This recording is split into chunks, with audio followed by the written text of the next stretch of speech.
Olá, eu sou a professora Miriam Caldas e nós vamos trabalhar hoje Direito Previdenciário, mais especificamente o benefício previdenciário do salário família. Vamos lá? Pessoal, o benefício do salário família, juntamente com o benefício do salário maternidade, são dois benefícios de proteção à família e à maternidade. Estão previstos também no artigo 201 da Constituição Federal, e nós começamos aqui com um conceito, como sempre, deste benefício do salário família. Além do conceito, você pode verificar que sempre abaixo do nosso primeiro slide, nós temos onde encontramos os fundamentos jurídicos, em quais artigos eu encontro sobre o salário família, tanto na legislação previdenciária, 8.213, como no regulamento da Previdência Social. Ok? Então vamos lá. Este benefício, ele foi criado em 1963 e é um benefício previdenciário pago mensalmente ao trabalhador de baixa renda, filiado na condição de segurado empregado, incluído o doméstico desde 2015, pela nova redação conferida ao artigo 65 da Lei 8.213/91, que foi alterada pela Lei Complementar, e de trabalhador avulso na proporção do respectivo número de filhos ou equiparados de até 14 anos de idade ou inválidos. Então aqui nós já abstraímos deste conceito que este benefício ele também é um benefício de concessão restrita. Este benefício ele é pago apenas a alguns dos segurados obrigatórios, alguns segurados da Previdência Social. Vejam que não está aqui o segurado especial, não está aqui o contribuinte individual, o facultativo. Então vejam, basicamente o benefício do salário família ele é pago a 3 segurados da Previdência: empregado, trabalhador avulso e recentemente também ao empregado doméstico. É um benefício que ele é pago em decorrência de 2 motivos: ser o segurado, empregado, trabalhador avulso, empregado doméstico de baixa renda, considerado como tal, é aquele que se enquadra dentro dos parâmetros estabelecidos ano a ano pela portaria interministerial da Previdência, e além disso, que tenha filhos ou equiparados menores de 14 anos ou inválidos de qualquer idade. Então vamos lá. Visa auxiliar os segurados, empregado e trabalhador avulso de baixa renda, também o doméstico, na manutenção da sua família, pago em razão do dependente do trabalhador de baixa renda nos termos da lei. Este é um benefício que não tem carência, ou seja, a partir do momento em que ele apresenta os requisitos para a empresa, a partir do momento em que ele começa a exercer atividade remunerada, ele passa a ter direito ao benefício do salário família, sempre e quando for considerado um segurado de baixa renda. Muito bem, aqui eu tenho elencado os requisitos para a obtenção do salário família, que nós retiramos também daquele conceito, alguns nós já comentamos agorinha há pouco. Ser empregado, empregado doméstico, trabalhador avulso, e aqui incluímos o aposentado. Isso mesmo, o aposentado pelo regime geral ou por qualquer outro regime que venha a exercer uma atividade remunerada como empregado, empregado doméstico ou trabalhador avulso, ele também, em que pese já estar aposentado, fará jus ao benefício do salário família. Em realidade, aquele que se aposenta no RGPS só terá direito a 2 benefícios previdenciários: ao salário maternidade, geralmente pela idade do aposentado, da aposentada, seria pago em razão de adoção, e também o salário família, ok, pessoal? Já sabemos que este benefício é um benefício pago em razão do segurado de baixa renda, né? Então é um benefício de concessão bem restrita, né? E além disso, ele precisa, além de comprovar que ele é de baixa renda, ele tem que ter filhos ou equiparados a filhos. Quem são os equiparados a filhos? Os enteados e os tutelados, que estão sob, né, a sua guarda, são responsáveis, que o empregado é responsável, que o segurado é responsável pelo sustento e manutenção de ambos. menores de 14 anos ou inválidos, e esta invalidez dos filhos maiores de 14 anos, eles será verificada através de perícia médica pelo INSS. Então, o INSS irá verificar a invalidez dos filhos maiores de 14 anos, porque os menores de 14 anos, independentemente de serem inválidos ou não, juntamente com o requisito da baixa renda, possibilitam ao segurado, trabalhador avulso, empregado doméstico, a receber este benefício. E, além disso, tem que cumprir com alguns deveres de segurado. Então, estes deveres nós vamos ver separadamente quais são os deveres que o trabalhador, empregado doméstico, trabalhador avulso e o aposentado deve cumprir para manter o recebimento do salário família. Muito bem. De acordo com a portaria interministerial, essa portaria ela é renovada todos os anos, então sempre nos primeiros dias de janeiro nós encontramos essa portaria que vai estipular qual é o teto dos benefícios previdenciários para este ano e também vai estipular qual é o valor, até que valor será considerado segurado de baixa renda. Então, segundo a portaria número 15, o valor das cotas, porque o salário família, ele não é um benefício substitutivo do salário de remuneração. Por isso que o valor dele, nós vamos ver que é bem abaixo do salário mínimo. E isso por quê? Porque o trabalhador, o segurado, ele vai receber uma cota por filho, né? E essa cota, ela tende apenas a auxiliar, avisa a manutenção destes dependentes. Mas o benefício não tem característica de substituir a remuneração do segurado, apenas de complementar a sua renda para que ele possa dedicar uma parte da sua renda exclusivamente para os seus dependentes menores de 14 anos. Então, veja, a cota do salário família será no valor de R$ 45,00 por filho ou equiparado, menores de 14 anos ou inválidos de qualquer idade, para aquele trabalhador que receba um valor não superior a R$ 877,00. Se a remuneração mensal dele for até R$ 877,67, ou seja, recebe menos que um salário mínimo, seria as hipóteses em que ele trabalha a tempo parcial.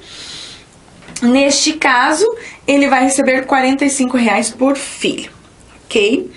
Será de R$ 31,71 para o segurado com remuneração mensal superior a R$ 877,67 e inferior a R$ 1.319,18. Então, este é o teto para que o segurado seja considerado baixa renda.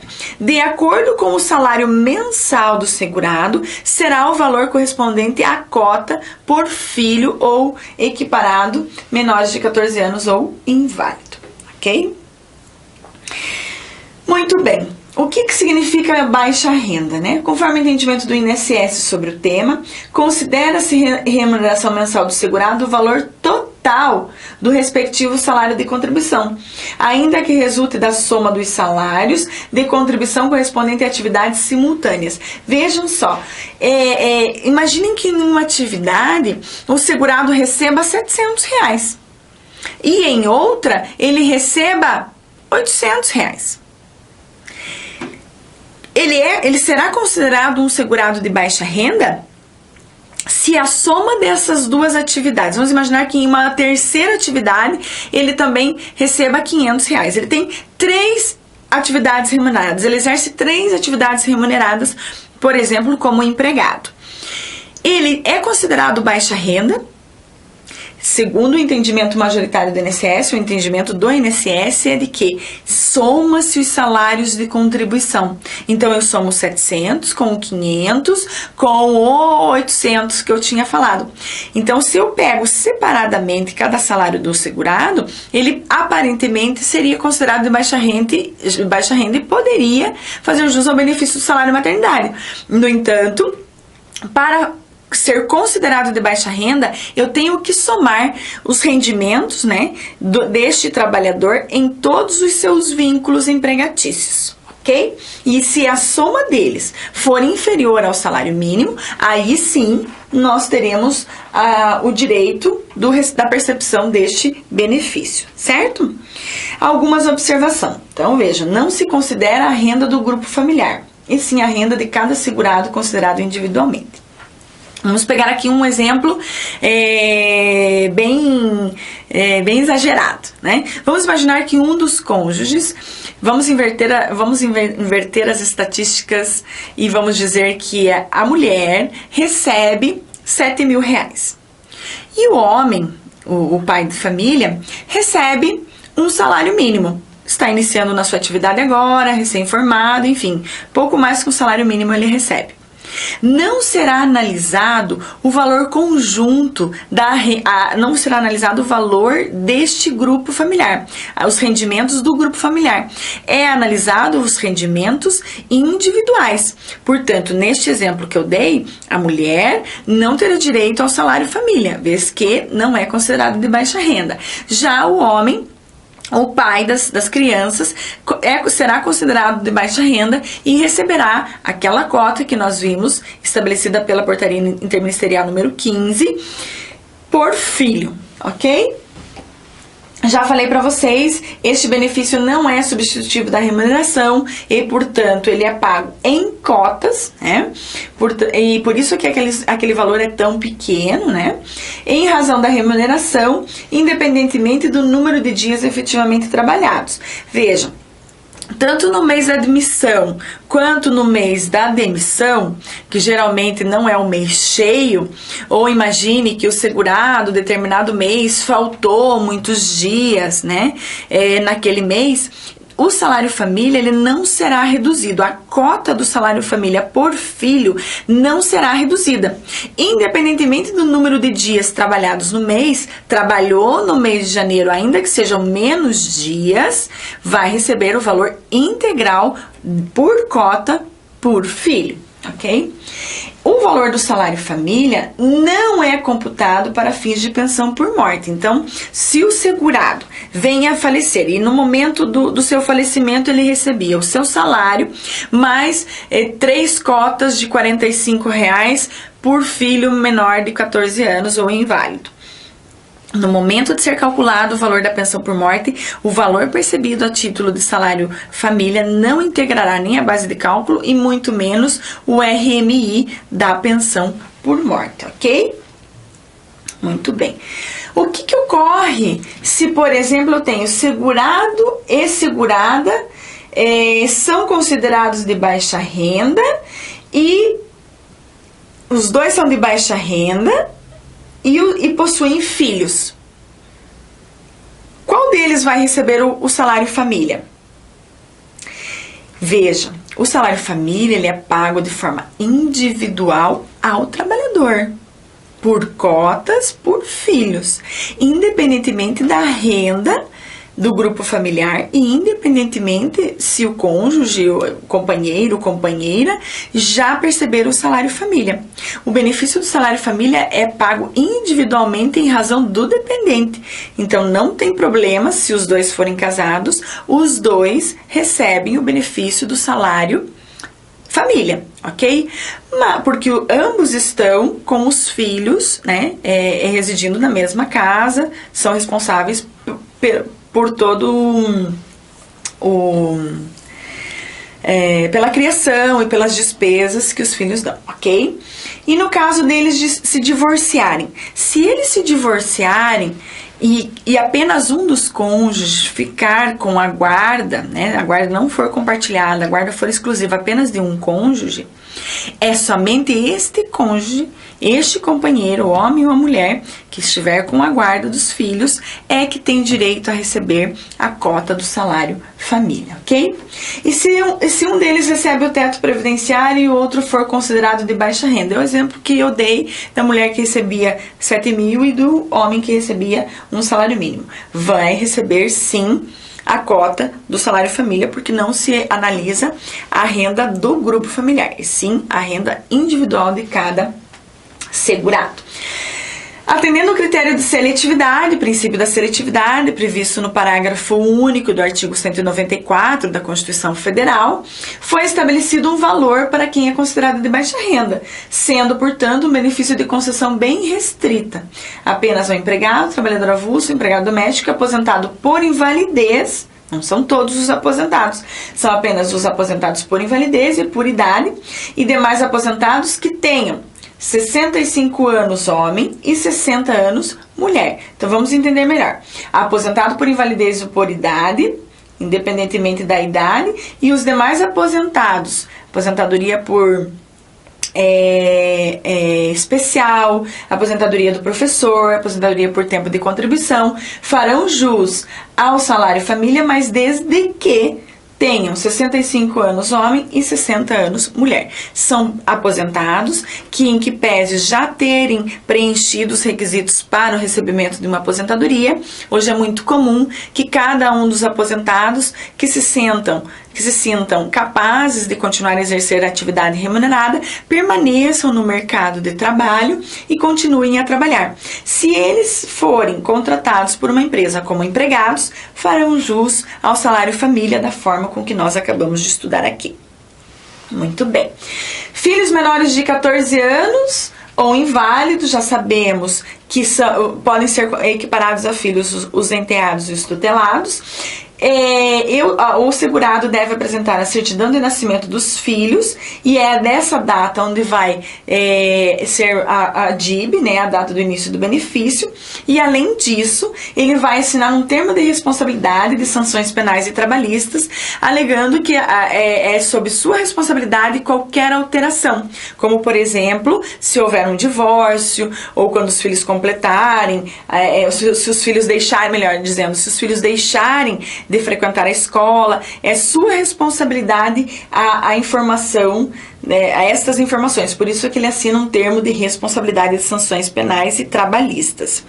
Portanto, a DIB do salário família inicia a partir do mês em que houve a apresentação da certidão de nascimento do filho ou da documentação relativa ao equiparado. Não há fracionamento do valor da cota devida individualmente por filho equiparado menor de 14 anos.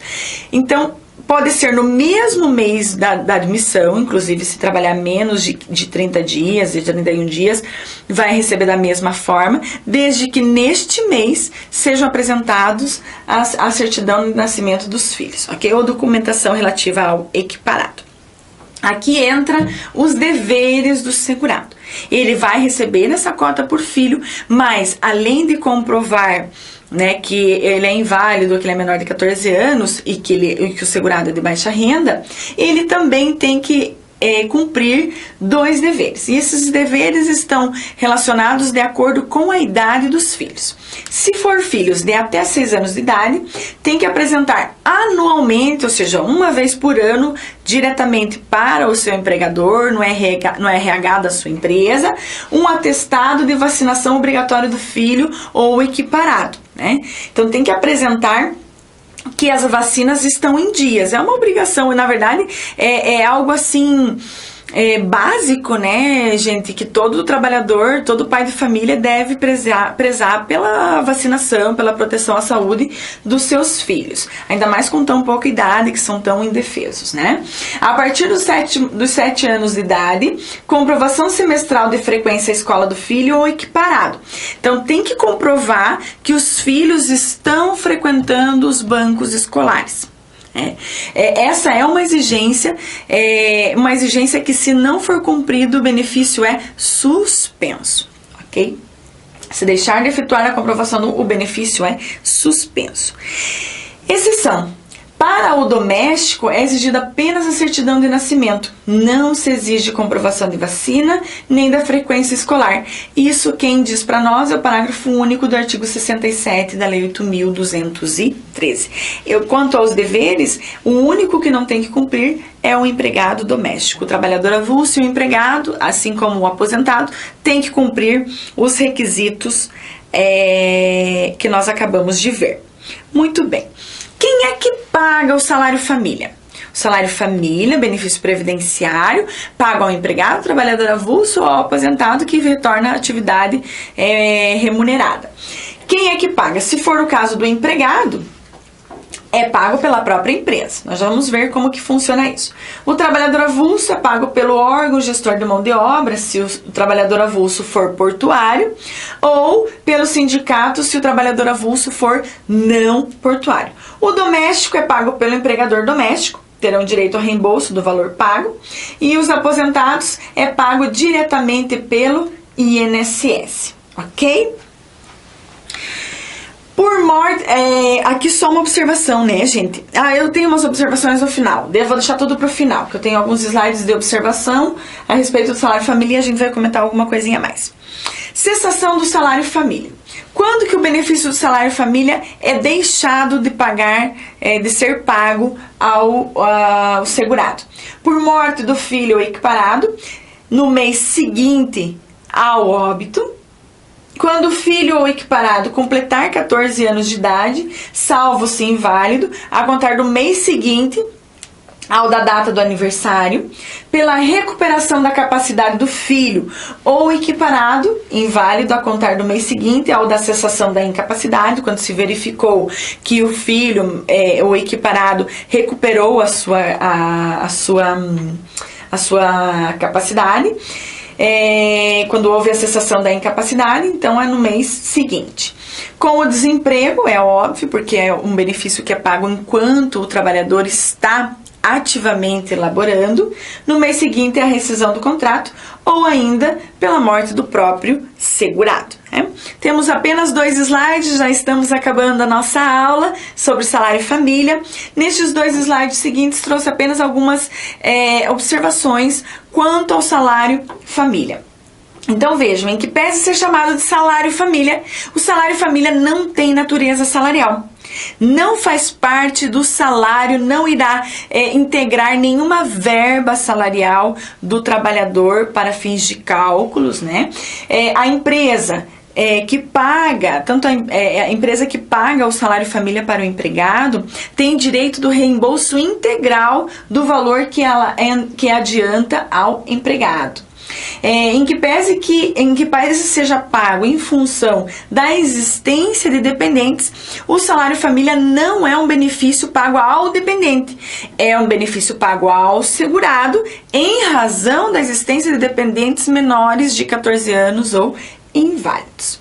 É devido como ajuda à manutenção dos dependentes, dos segurados, empregados, trabalhadores avulsos e a empregados domésticos de baixa renda, de acordo com o inciso 2º do artigo 201 da Constituição Federal. A cota do salário família não será incorporada para qualquer efeito ao salário ou ao benefício. Já sabemos que não tem natureza salarial, não se incorpora nem ao benefício e nem gera reflexos em demais verbas trabalhistas.